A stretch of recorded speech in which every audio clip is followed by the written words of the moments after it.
Então, começando com o nosso curso de raciocínio lógico, teoria e exercícios, a gente vai falar de todas as bancas, mas eu vou dar foco principalmente na FCC e na ESAF, que são duas bancas que cobram esse conteúdo de maneira mais específica, de maneira que eu acho mais interessante para a gente aplicar toda a teoria. O nosso foco é resolver rapidamente as questões, então não pode ser demorado, tem que ser algo que a gente bata o olho e já saiba como fazer. Então isso, vocês vão ver que praticando isso naturalmente sai. E aqui uma coisa que eu queria tirar um pouco da cabeça de todo mundo, que raciocínio lógico não é uma matéria intuitiva. Então quando você acha que aquela alternativa faz mais sentido, não é isso que o raciocínio lógico ele prega. A gente não quer ver sentido nas coisas, a gente quer ver a lógica das coisas. Se a relação entre as frases, a relação entre as afirmativas fazem sentido ou não. Não que isso daqui está mais certo, não é intuição, é lógica. É isso que eu quero trazer para vocês. Então aqui mostrando para vocês um pouco do conteúdo do edital da FCC, a FCC traz o raciocínio lógico de uma maneira, vocês vão ver, ela coloca em frases, mas basicamente é todo esse conteúdo que eu passei para vocês. Então, estrutura lógica de relações arbitrárias entre pessoas, lugares e objetos ou eventos fictícios, deduzir novas informações das relações fornecidas e avaliar as condições usadas para estabelecer a estrutura daquelas relações. Então parece um texto que a gente não entende muito bem o que é isso, mas a gente pegando o histórico de todas as questões, é esse conteúdo que eu passei para vocês que é cobrado pela FCC. E ela continua assim, o edital dela. Compreensão e elaboração da lógica das situações por meio de raciocínio verbal, matemático, sequencial, orientação espacial e temporal, formação de conceitos, discriminação de elementos. E compreensão do processo lógico que, a partir de um conjunto de hipóteses, conduz de forma válida a conclusões determinadas. Então, não quero que vocês se assustem com esse edital. Eu peguei todo o histórico da FCC, ela tem uma linha bastante prática de olhar esse edital, então o edital ele parece muito mais difícil do que realmente é. Comentando um pouquinho da prova do ICMS de 2013, que eles cobraram raciocínio crítico, até foi uma surpresa para todo mundo, acabou sendo mais interpretação de texto, o que é muito difícil de a gente passar algum conteúdo para vocês, porque acabou sendo muito uma parte de interpretação de textos realmente na prática, né? Mas a gente vai trazer no decorrer do curso algumas questões para a gente discutir também em relação a esse assunto. Aqui eu trago para vocês também o conteúdo SAF, do último concurso da Receita Federal. Então daí você já vê que é possível a gente observar que ela já cobra em tópicos coisas que a gente consegue encontrar nos livros, coisa que na FCC não, porque ela coloca os tópicos em frases, mas o conteúdo é exatamente o mesmo. Então a ESAF já fala em estruturas lógicas, em lógica de argumentação, em diagramas lógicos. Então essa é a parte que a gente vai chamar de raciocínio lógico. Daí aqui já entra a parte de raciocínio quantitativo, né? A parte de trigonometria, matrizes, determinantes, solução de sistemas lineares, álgebra. Aqui a parte de estatística, que eu não vou dar nesse curso, porque a gente já tem um curso específico para isso, ministrado pelo DIOD. Geometria básica, daí a gente vai falar também. Juros simples, compostos, taxa de juros, essa parte de matemática financeira que eu também não vou colocar no curso, porque a gente tem uma parte específica para isso, também ministrada por outro professor. E daí aqui ele fala um pouco compreensão e elaboração da lógica das situações por meio de raciocínio matemático, números, operações, porcentagem, regra de 3, raciocínio sequencial. Então falo para vocês não se assustarem com o edital, O edital é bastante extenso, mas tira essa parte de lógica é bem mais tranquila, que daí a gente fala de praticamente todas as bancas, e especificamente para a ESAF, daí vai ter a parte de raciocínio matemático que a gente colocou como avançado, e a gente vai fazer um módulo específico para isso. Então, começando a nossa matéria propriamente dita, introdução à lógica. Então, qual que é a definição de lógica? Lógica é o estudo das relações entre afirmações, não da verdade dessas afirmações. Então, esse é o ponto que eu comentei, que raciocínio lógico não é intuitivo. A gente só precisa perceber a relação entre afirmações que a banca nos dá. Não precisamos entender se aquilo faz sentido. Você vai ver que na maioria das vezes a banca usa até frases que para a gente não faz sentido nenhum, mas que na lógica há sentido porque há relação entre elas. E um conceito que a gente trabalha muito em lógica, que é o conceito mais elementar, é o conceito de proposição. O que é proposição? É uma frase declaratória expressa em palavras ou símbolos. Então não necessariamente tem que ser uma frase daquelas que a gente conhece, com sujeito, verbo e um objeto. Não, ela pode ser expressa em símbolos que para a gente não faz sentido nenhum, mas de novo, para o raciocínio lógico faz todo sentido. E esse daqui que é o conceito mais importante de proposição. Sempre, então não há exceção, o conteúdo de uma proposição pode ser considerado verdadeiro ou falso. Então não há proposição que possa ser ao mesmo tempo verdadeira e falsa. Ela pode ter um ou outro, não os dois ao mesmo tempo. Então vamos olhar alguns exemplos aqui de proposições. Então Belo Horizonte é a capital de Minas Gerais. Pelo nosso conhecimento, é fácil da gente descobrir que isso é verdadeiro. Então, a gente vê que é uma frase declaratória, ela declara alguma coisa e é possível a gente dar algum valor lógico para ela, que nesse caso é verdadeiro. Agora, vamos ver uma outra frase aqui, que, por exemplo, não está expressa da maneira que a gente costuma ver.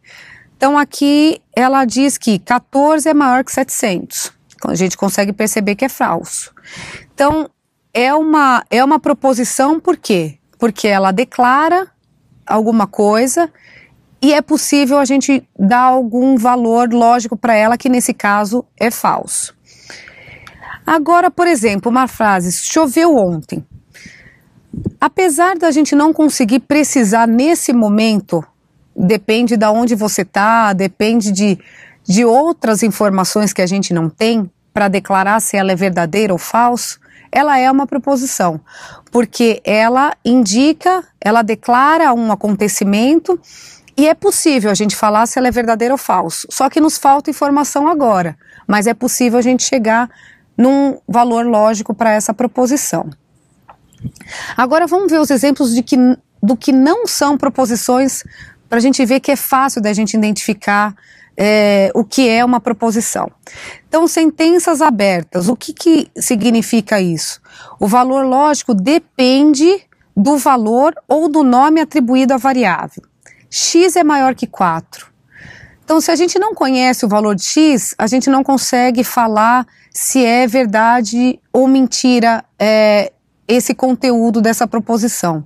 Então, é considerado uma sentença aberta, porque vai depender do valor de X para a gente dar valor lógico a essa proposição. Então, ela não é considerada uma proposição.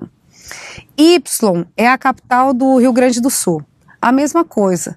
Então, como há uma variável aqui envolvida, ela não é considerada uma proposição. Ela é considerada uma sentença aberta.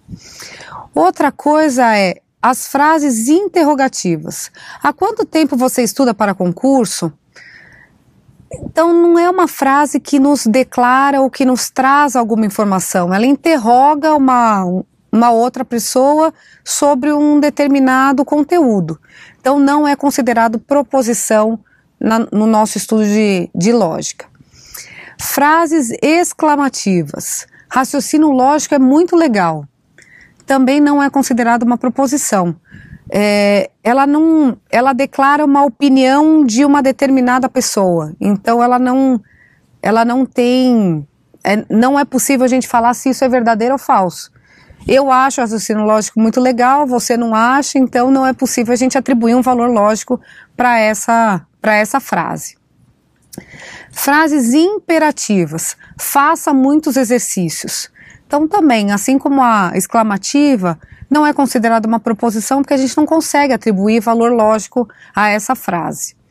Frases optativas. Vá pela sombra. Também.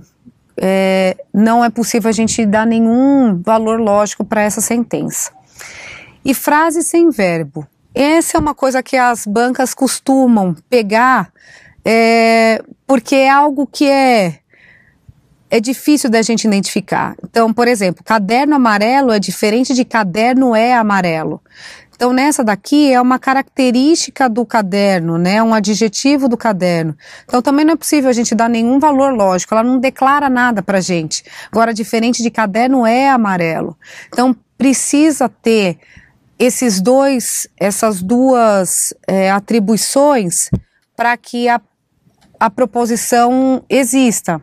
Então, ela precisa ser uma frase declaratória e sempre, sem nenhuma exceção, o conteúdo de uma proposição pode ser considerado verdadeiro ou falso. Certo? Então, agora vamos ver os tipos de proposições. A proposição ela pode ser simples, são afirmações com sujeito e verbo. Então, exemplo, Ricardo é advogado. Ela é simples, e tem a proposição composta, que ela é formada por duas ou mais proposições simples ligadas por conectivos. Então, por exemplo, Ricardo é advogado e seu pai é médico.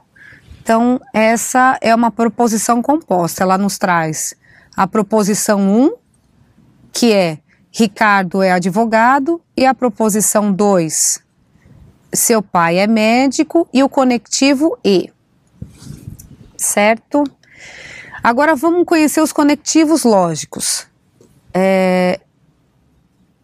Um conectivo lógico é o não.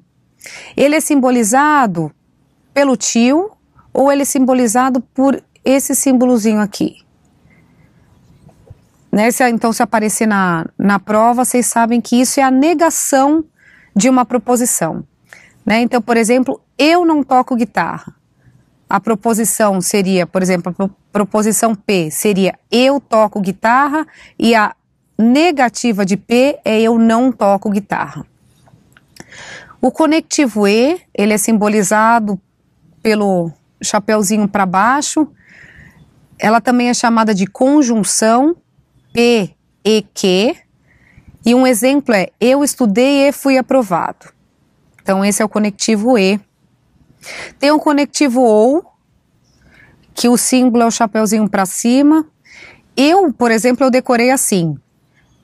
O OU, o Uzinho é para cima, né? Então, o símbolozinho dele é o Vzinho para cima, o chapeuzinho para cima. Ele é chamado de disjunção. E um exemplo é vou ao cinema ou vou à praia. Então, é um ou outro. Tem o ou, mas não ambos. No exemplo a gente vai entender mais o que é esse ou. Então ele é o chapeuzinho para cima com um tracinho aqui embaixo. Ele é chamado de disjunção exclusiva, exatamente pelo fato de ser ou um ou outro. Ou eu estudo ou eu jogo bola, mas não ambos. Eu não faço os dois ao mesmo tempo. Certo?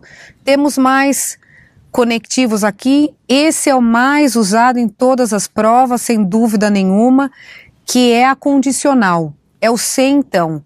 O símbolozinho é a flechinha, né? Então, a estrutura dela é: se eu saio cedo, então eu chego no horário. Essa é a proposição composta mais utilizada nos concursos. Vocês vão ver que a equivalência lógica dela é amplamente explorada pelas bancas, então com certeza o tipo de conectivo lógico mais usado pelas bancas. E a se e somente se, que é uma é uma derivação da condicional, ela é chamada de bicondicional, a estrutura dela é: eu sou engenheiro, sei somente ser, João é médico. A gente vai entender a diferença das duas no decorrer do curso. Mas o importante agora é a gente saber que existem esses conectivos e que com certeza o mais usado é o C, então, que é o da condicional. Um conceito bastante usado é o conceito de tabela-verdade, que a gente vai buscar o valor lógico de cada uma das proposições compostas. Então vamos olhar a conjunção, que é o E, que o símbolozinho é para baixo. Então é bom a gente saber essas várias nomenclaturas, porque cada uma das bancas podem explorar de um jeito diferente. Então, se você vê o chapeuzinho para baixo, você sabe que é a mesma coisa que E, que é a mesma coisa que conjunção. Então vamos ver como é a tabela-verdade do P e Q. Sendo o P uma proposição verdadeira e o Q uma proposição verdadeira, P e Q vai ser uma proposição verdadeira. Todo o resto das combinações vão ser falsas. Então, essa é a grande jogada da conjunção. Só quando as duas proposições forem verdadeiras é que o P e Q vai ser verdadeiro. Então, os dois precisam ter o valor lógico de verdadeiro para que a proposição seja verdadeira. A adjunção, é fácil da gente observar, a adjunção ou, que é o chapeuzinho para cima, a gente pode ver que somente quando as duas forem falsas é que P ou Q vai ser falso. Então, se vocês verem, é exatamente o contrário da tabela-verdade da conjunção, que faz todo sentido, né? Então, ao invés da gente ficar, nossa, a tabela-verdade tem 4 linhas, é difícil, cada uma tem um. Então, a gente tem que ir nos pontos chaves, né?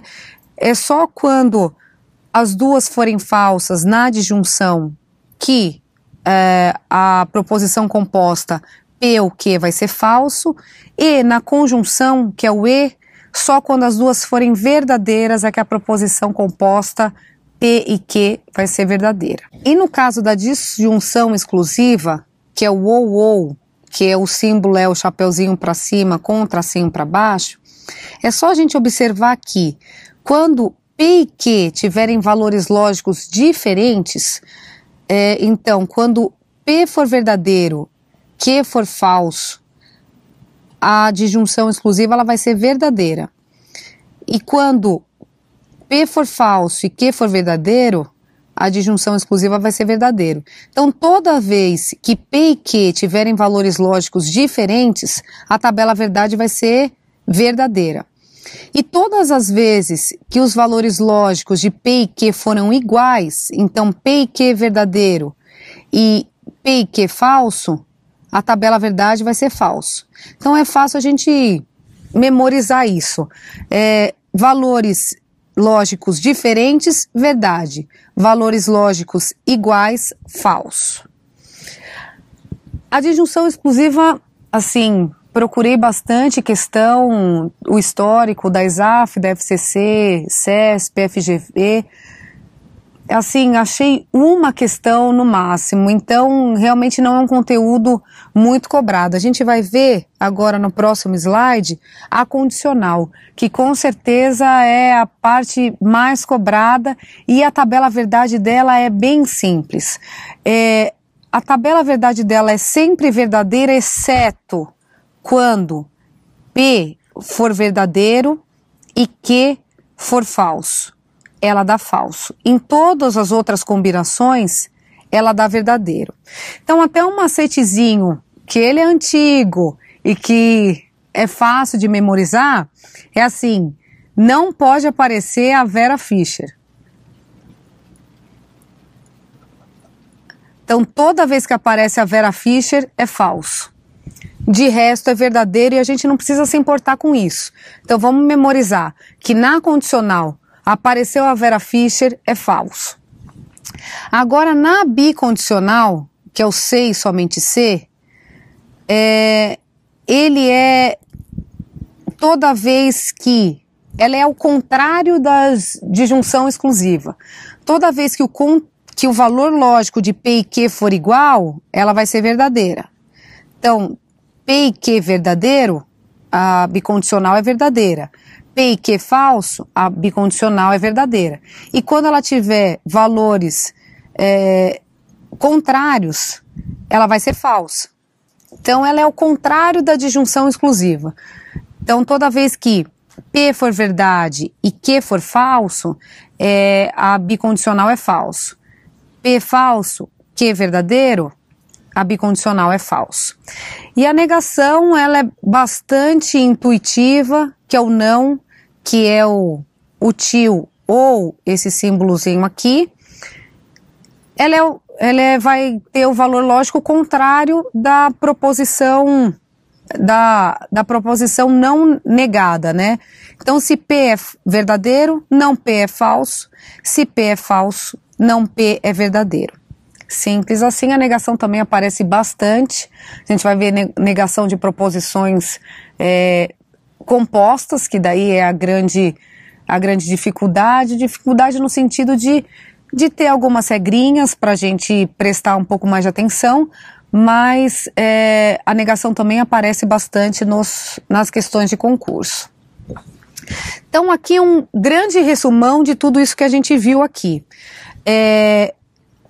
Na estrutura lógica P e Q, que é a conjunção, ela vai ser verdadeiro quando P e Q forem verdadeiros.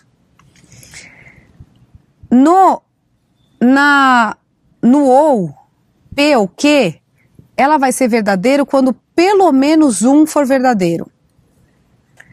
Na disjunção exclusiva, que é o ou, ela vai ser verdadeira quando P e Q tiverem valores diferentes. Vamos partir para bicondicional aqui, para a gente lembrar que é o contrário da disjunção exclusiva. Quando P e Q tiverem valores iguais, é que ela vai ser verdadeira. E a condicional é o único que a gente vai pensar no falso. Lembra que toda vez que aparecer a Vera Fischer, a condicional vai ser falsa. Então, assim, basicamente a gente pensar nisso, nesse resuminho. A gente não precisa decorar todas as linhas da tabela verdade, nada disso. A gente tem que pensar basicamente que no E só vai ser verdadeiro quando ambos forem verdadeiros. No ou, um sendo verdadeiro, a proposição vai ser verdadeira. Na disjunção exclusiva, que é o ou, quando P e Q forem diferentes, que a disjunção exclusiva vai ser verdadeira. Na bicondicional, quando P e Q tiverem valores iguais, aí sim ela vai ser verdadeira. E na condicional a gente vai pensar sempre no falso, que a única situação é quando P for verdadeiro e Q for falso, que é a Vera Fischer, que não pode aparecer porque é o falso. E para a gente terminar aqui de falar de tabelas verdades, esse é um conceito bem simples. Eu vi, quem cobra é a CESP, mas é só para a gente também deixar registrado aqui. O número de linhas de uma tabela verdade composta, então essa tabela verdade composta é aquilo que a gente comentou, são duas proposições simples com um conectivo, que é a relação lógica entre as duas proposições. Composta por N proposições, o número de linhas que uma tabela verdade vai ter vai ser 2 elevado a N. Isso daí vem de combinação, que é a parte de estatística, mas ao invés da gente entender de onde surgiu, é melhor é um conceitinho simples. Não vi muitas bancas cobrando, sendo bem sincera, só vi a CESP cobrando. Então eu coloquei aqui um exemplinho. Por exemplo, na proposição P e Q Se P e Q, então R, o número de linhas será a quantidade de proposições simples, que são 3, que é a proposição P, a proposição Q e a proposição R, e a gente eleva esse número, a gente eleva o 2 a esse número. Então, 2 elevado a 3 é 8, é a quantidade de linhas que a tabela verdade vai ter. Não se preocupem com esse conceito, de novo, vi poucas bancas cobrando, em poucas questões, então é só para a gente deixar registrado aqui a quantidade de linhas de uma tabela verdade. Então a gente termina essa parte aqui e a gente volta logo mais.